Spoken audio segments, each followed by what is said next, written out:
خود ہی پھوٹ پڑ گئی تو میدان سے واپس چلے گئے اور پیچھے ہٹ کر اپنے خیموں میں مقیم ہو گئے۔ لیکن عثمان بن حنیف اپنے ساتھیوں کو لیے ہوئے برابر مقابلے پر کھڑا رہا۔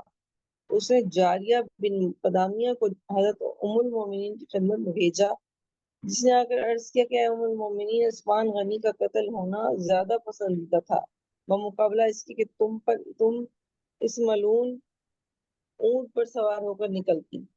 تمہارے لیے اللہ نے پردہ مقرر کیا تھا، تم نے پردے کی حد تک کی ہے۔ اگر تم اپنے ارادے سے باز نہ آئی تو ارادے سے آئی ہو تو مدینہ منورہ کی طرف واپس چلی جاؤ، اور اگر بجوز واقرہ آئی ہو و اقرا، تو اللہ بکرا مطلب اگر تو آپ کو اللہ کوئی لے تعالیٰ کر سے آیا ہے۔ مدد، اچھا ٹھیک ہے، تو اللہ تعالیٰ سے مدد چاہو اور لوگوں سے واپس چلنے کو کہو۔ یہ تقریر ابھی ختم نہ ہونے پائی تھی کہ حکیم بن جبلہ نے ام المومنین کے لشکر پر حملہ کر دیا۔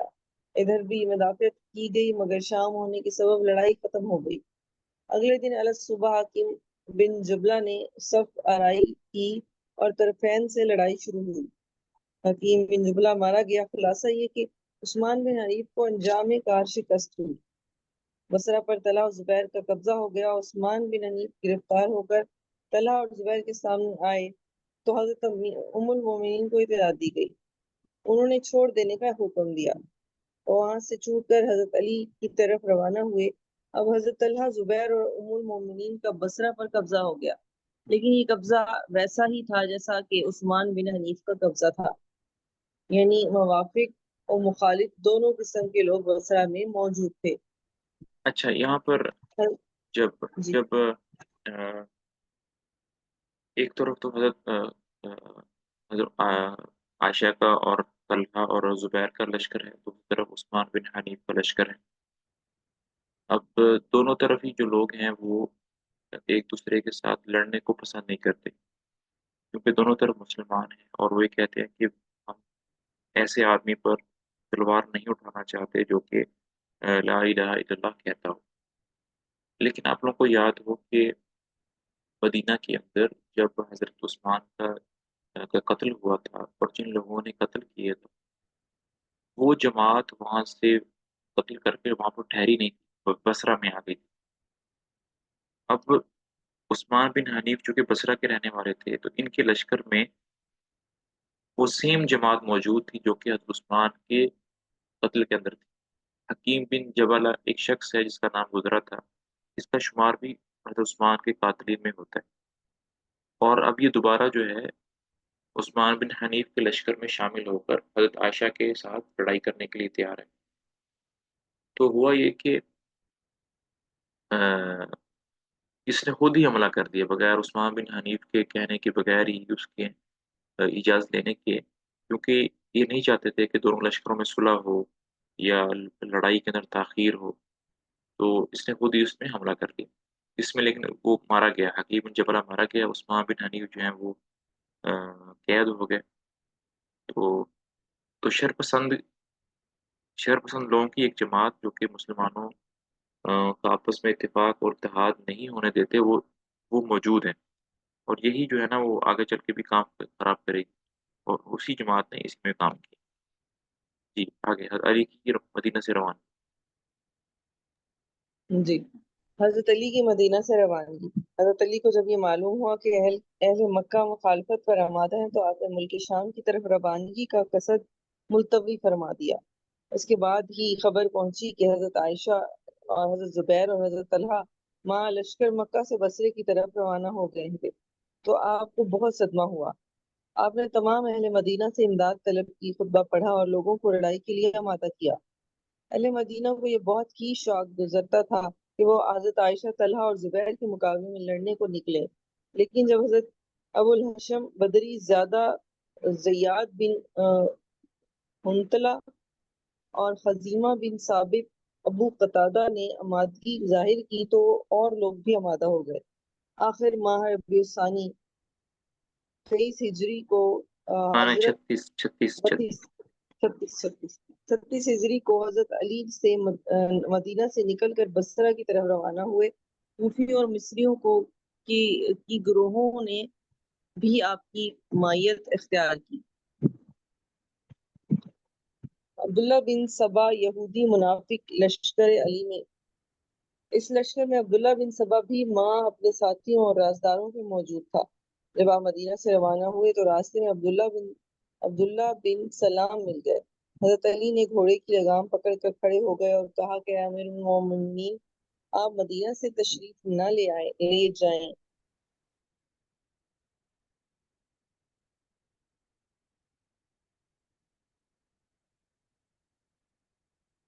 جی، آپ مدینہ سے تشریف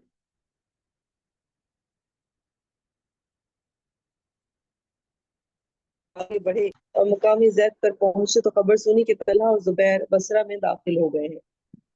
حضرت علی نے یا مقامی ایک منٹ آپ کی آواز جو تھی وہ کٹ گئی یہاں سے کہ آپ مدینہ سے تشریف نہ لے جائیں۔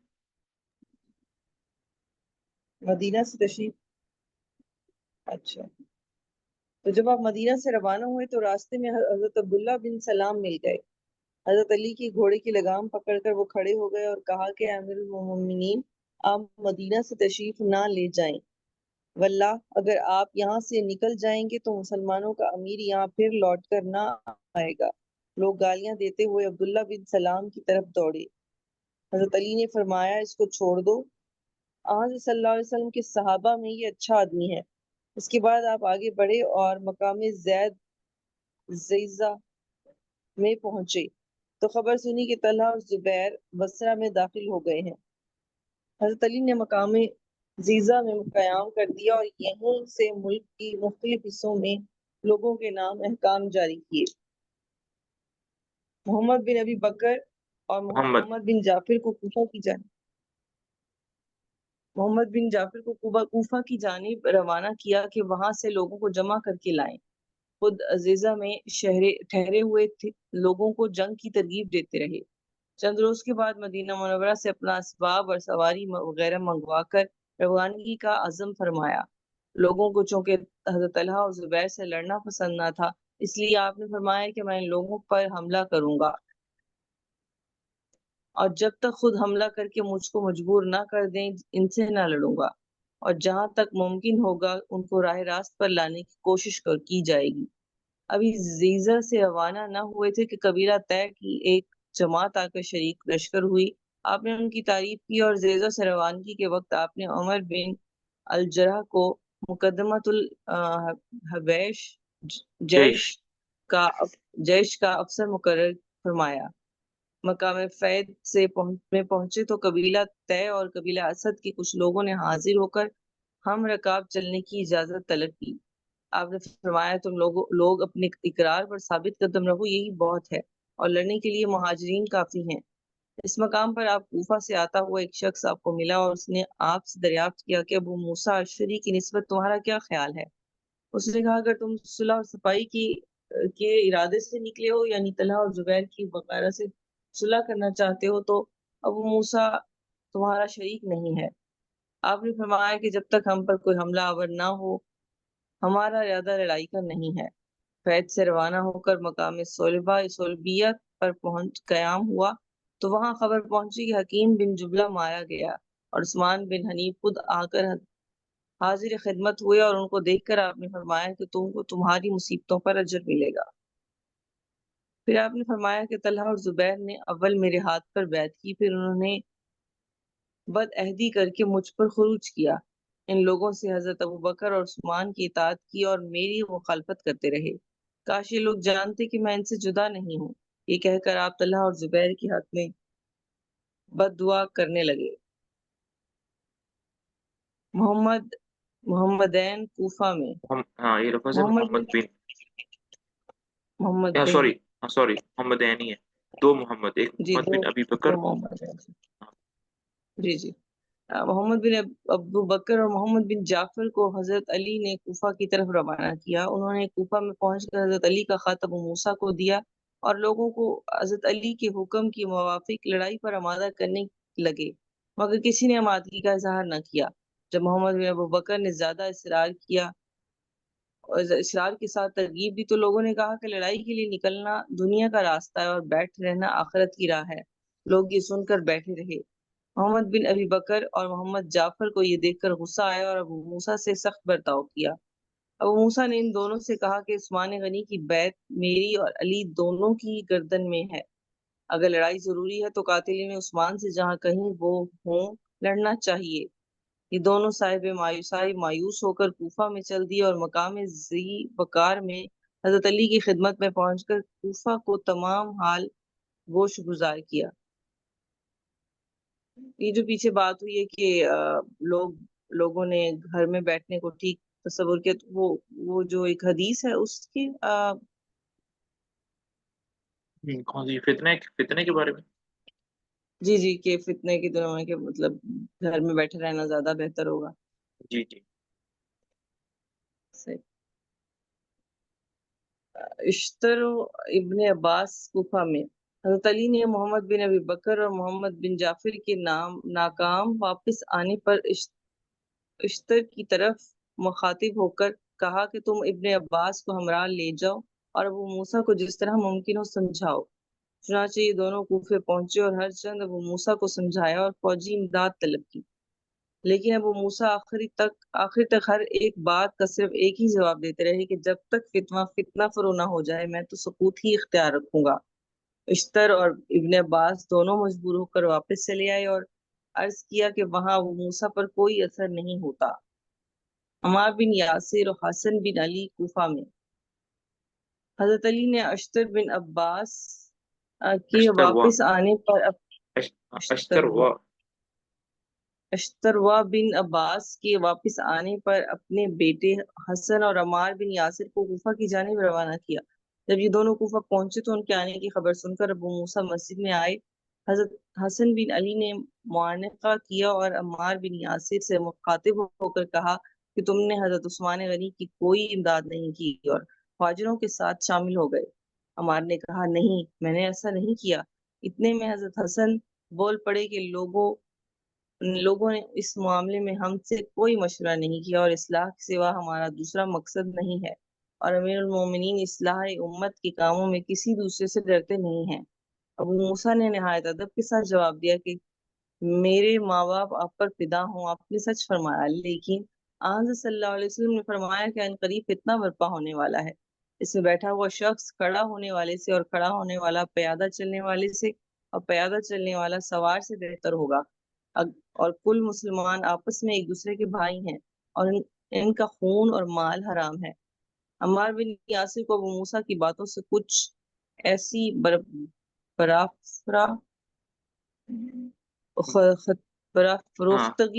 فروختگی ہوئی کہ وہ ابو موسیٰ کو گالی دے بیٹھے۔ ابو موسیٰ نے گالی سن کر خاموش ہو گئے، مگر حاضرین میں سے کسی نے ترکی جواب دیا۔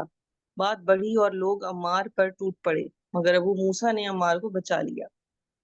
انہی ایام میں حضرت ام المومنین عائشہ صدیقہ نے بصرہ سے اہل کوفہ کے نام خطوط روانہ کی، جس میں لکھا تھا کہ اس زمانے میں تم لوگ کسی کی مدد نہ کرو، اپنے اپنے گھروں میں بیٹھ رہو اور ہماری مدد کرو کہ عثمان کے خون کا بدلہ لینے نکلے ہیں۔ اس جلسے میں زید بن سوہان نے ام المومنین کا خط مسجد میں لوگوں کو پڑھ کر سنانا شروع کیا۔ شبت بن ربی گالی دے بیٹھا۔ اس سے حاضرین میں ایک جوش پیدا ہو گیا اور اعلانیہ حضرت ام المومنین کی طرف داری کا اظہار کرنے لگے۔ ابو موسیٰ جو اس جوش و خروش کو کم کرنے کی کوشش کر رہے تھے کہ فتنہ فرو ہونے تک گھروں میں بیٹھے رہو، میری اطاعت کرو، عرب کے ٹیلوں میں سے ایک ٹیلہ بن جاؤ تاکہ مظلوم تمہارے سائے میں آ کر پناہ گزین ہوں۔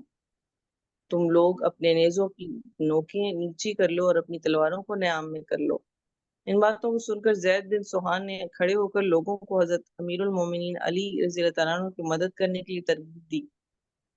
اس کے بعد کئی اور شخص یکے بعد دیگرے تائید کرنے کو کھڑے ہو گئے۔ اس کے بعد عمار بن یاسر نے بولے کہ لوگوں، حضرت علی نے تم کو حق دیکھنے کے لیے بلایا ہے، چلو اور ان کے ساتھ ہو کر لڑو۔ پھر حضرت حسن بن علی نے فرمایا کہ لوگوں، ہماری دعوت قبول کرو، ہماری اطاعت کرو، جس مصیبت میں تم اور ہم سب مبتلا ہو گئے ہیں اس میں ہماری مدد کرو۔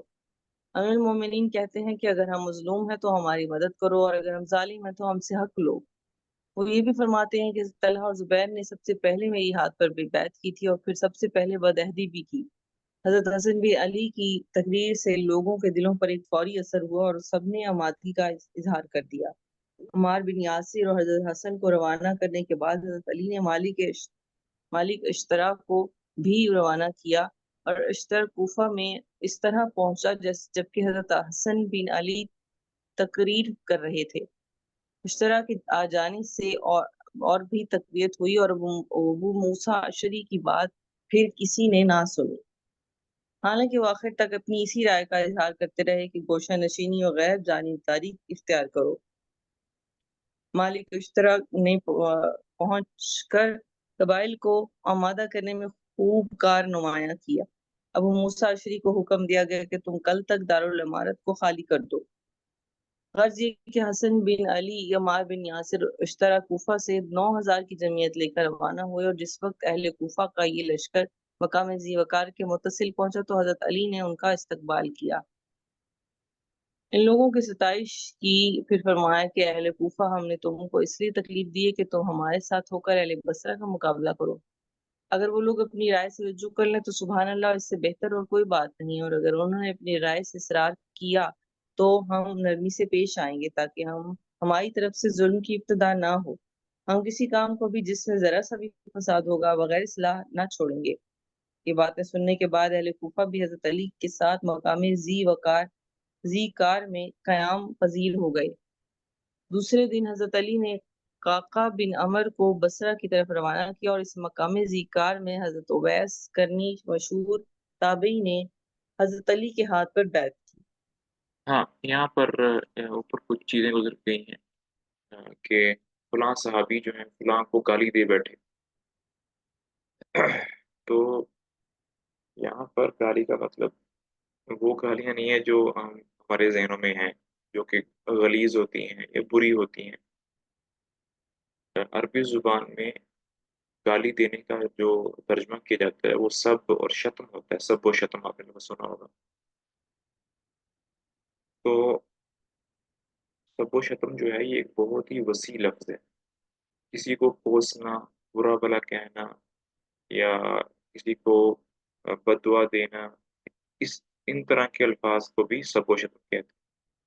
جیسے اکثر عرب لوگ کہتے ہیں بربادی ہو، ٹھیک ہے، تمہارا ستیہ ناش ہو، اس طرح کے الفاظ کو بھی سب و شتم کیا جاتا ہے۔ ہمارے ذہن میں جو گالی کا مطلب ہے وہ ایک غلیظ گالیوں کا مطلب ہے، جو کہ اکثر ہمارے معاشرے کے اندر لوگ استعمال کرتے ہیں، کہ وہ گالیاں نہیں ہیں۔ سمجھ میں آ رہی ہے؟ گالی کا مطلب کسی کو برا بھلا کہنا بھی ہوتا ہے۔ مثال کے طور پر اگر ہم کسی کو کہیں کہ تم نے اچھا نہیں کیا، اللہ تم سے پوچھے گا تم نے یہ کیوں نہیں کیا، کوسنا، اس طرح کے الفاظ کے لیے بھی سب و شتم کا لفظ استعمال ہوتا ہے۔ جی جی ہما، آپ پڑھیے آگے مصالحت کی کوشش۔ سر ایک ڈاؤٹ ہے جی جی جی، یہ اتنا زیادہ ڈفرینس آف اوپینین کیوں ہو جا رہا تھا صحابہ میں؟ وہ ڈائریکٹلی علی رضی اللہ عنہ کے پاس جا کر بات کر سکتے تھے نا؟ جی جب حضرت علی رضی اللہ تعالیٰ عنہ نے خلافت سنبھالی تھی تو آپس میں ان کا ڈائلاگ ہوا تھا، لیکن جیسے میں نے کل بتایا کہ حضرت علی جو تھے ان کی رائے تھی کہ پہلے حکومت کو سنبھال لیا جائے اچھے طریقے سے، اس کے بعد میں قصاص لوں گا۔ لیکن وہ اس کو سنبھالتے سنبھالتے مہینے ہو گئے، اور حضرت عثمان کے جو قاتلین تھے ان سے بدلہ نہیں لیا گیا۔ تو پھر جب بدلہ نہیں لے ہوا تب پھر طلحہ اور زبیر لوگوں نے پھر جو ہے نا خروج کیا بصرہ کی طرف۔ جی اور جتنا بھی سارا کا سارا سنیریو ہے، اس میں ایک بات یاد رکھیں کہ ایک پورا ایک گروہ ہے، ایک لشکر ہے، جو کہ جب بھی مسلمانوں میں آپس میں صلح ہونے لگتی تھی وہ ایکٹیو ہو جاتا تھا۔ وہ بدقسمتی سے وہ جو گروہ تھا وہ حضرت علی کے لشکر میں تھا، اور حضرت علی کو اس کا علم نہیں تھا کہ یہ لوگ میرے لشکر کے اندر ہیں۔ ظاہر بات ہے، لوگ مسلمان ہونے کا دعویٰ کرتے ہیں لیکن اندر سے کچھ اور تھے۔ تو جب بھی دو لشکروں میں آپس میں کوئی ایگریمنٹ ہونے لگتا، کوئی صلح صفائی کی بات ہونے لگتی، تو یہ جو ایک شرپسند گروہ ہے نا، یہ ایکٹیو ہو جاتا اور آپس میں بدگمانیاں پیدا کر کے پھر دوبارہ سے اس کے خلاف کر دیتے. جی ہاں، مسالت کی کوشش.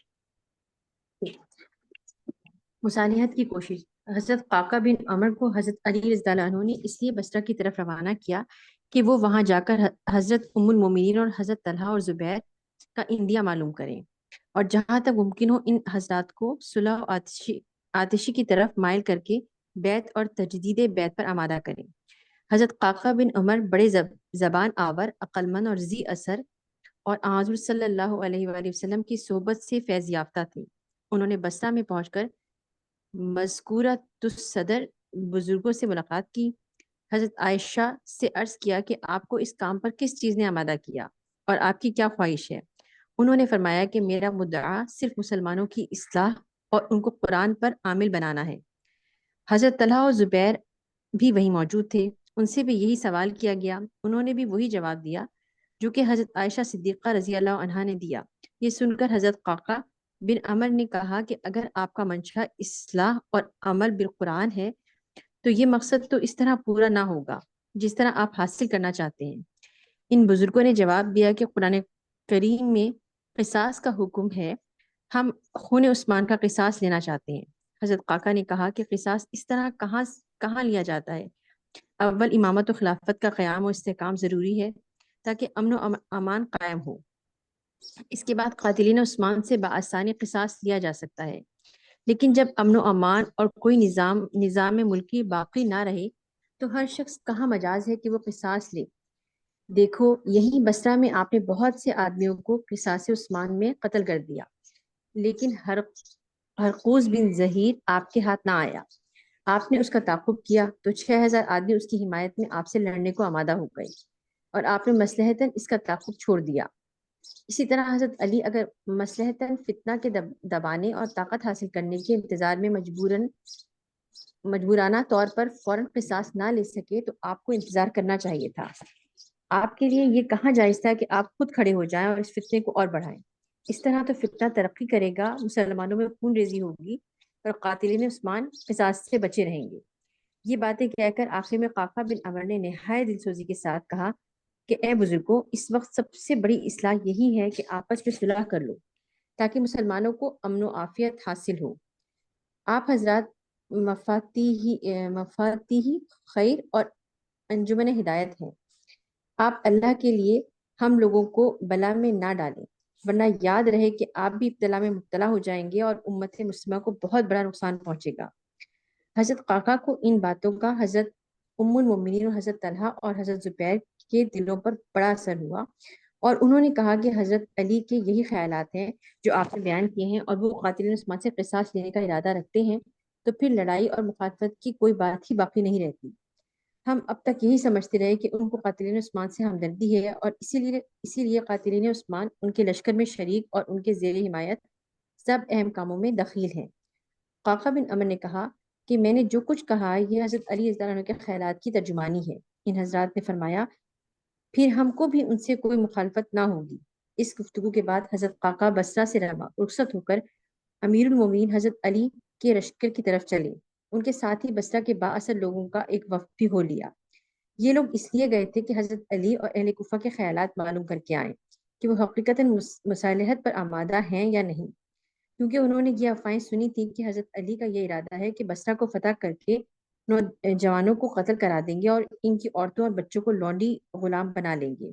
یہ خبریں عبداللہ بن سبا کی جماعت کے لوگوں نے حضرت علی کے لشکر میں شریک تھے بصرہ میں مشہور کرا دی تھی. جب حضرت قاقہ بن عمر حضرت علی کی خدمت میں حاضر ہوئے اور انہوں نے تمام کیفیت گوش گشار کی تو حضرت علی بہت ہی خوش ہوئے. پھر اہل بصرہ کے وفد نے کوفہ والوں سے اور جو حضرت علی کے لشکر میں شریک تھے مل کر ان کی رائے دریافت کی تو سب نے صلح و آشتی کو مناسب اور بہتر بتایا. پھر حضرت علی رضی اللہ عنہ نے ان بصرہ والوں کو اپنی خدمت میں طلب کر کے ہر طرح اطمینان دلایا. یہ لوگ بھی خوش و خرم واپس آئے اور سب کو صلح و مصالحت کی یقینی ہونے کی خوشخبری سنائی. فتنہ پردازی کے مشورت کہیں گے، مشورت